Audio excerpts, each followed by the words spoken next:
What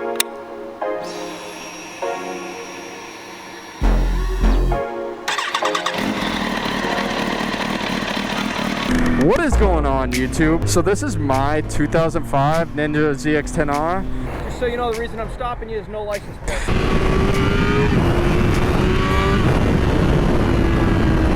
Alright, ladies and gentlemen, I'll give you guys a little walk around of my 2005 Ninja ZX10R. So, to start off by saying, this bike is fast as fuck.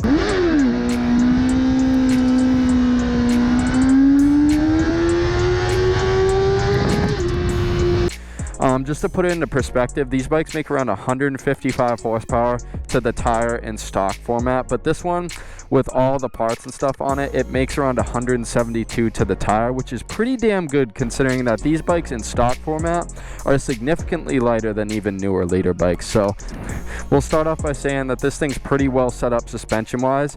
It has Öhlins front forks and an Öhlins rear shock. So for those of you that don't know, Öhlins makes like top tier suspension for motorcycles. It's a really well set up bike. It handles phenomenally.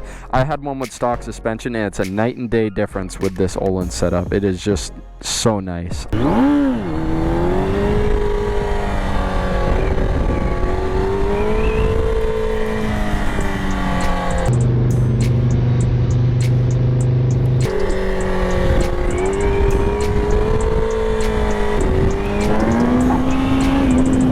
The great thing about the first generation ZX10Rs, I think they're wicked cost efficient motorcycles.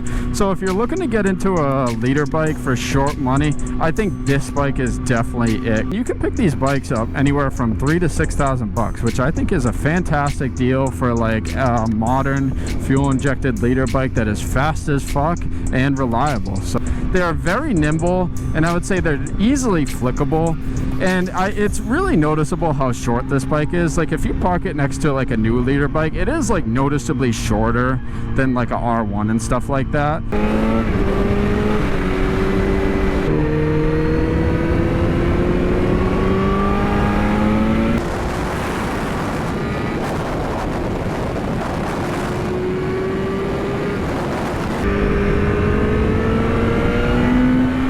For those of you that know a little bit about these bikes, they kind of lack in braking from the factory, but this one has these really nice Brembo calipers with this Brembo master cylinder, so definitely can stop with confidence on this one, which is nice. One of my favorite parts about the bike are these lightweight Marchesini wheels. Not only do they aesthetically look so much better than like the piece of shit stock wheels that come on this bike, but they save somewhere between 3 and 5 pounds, which definitely makes a big difference because it's all about weight savings when it comes to crotch rockets and stuff.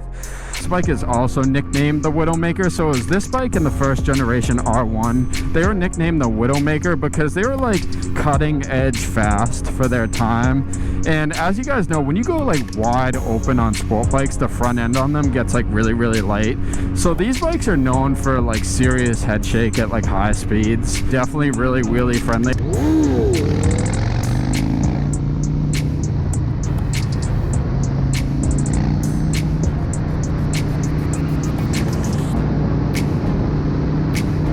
One thing that's especially unique about this bike is this particular exhaust system. So it has a full titanium Sato Racing exhaust system. It's got the long canister, which honestly, I love the look of the long canister. I think it goes especially well on early 2000s street bikes. It's very period correct, if you know what I'm saying.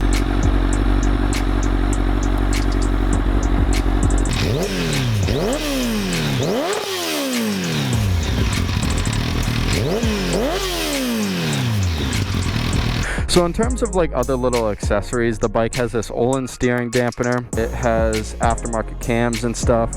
It also has this really nice but very uncomfortable set of rear sets on it. I believe they're Attack rear sets. I also took the mirrors off this bike. I think it looks a little more sleek without the mirrors. This bike is not nearly as fast as like a brand new ZX10 because like a lot of modern sport bikes with like a full exhaust and a tune, a lot of them can be touching like 190, even 200 wheel horsepower, which is absolutely fucking nuts. Like most people can't even use that type of power on the streets.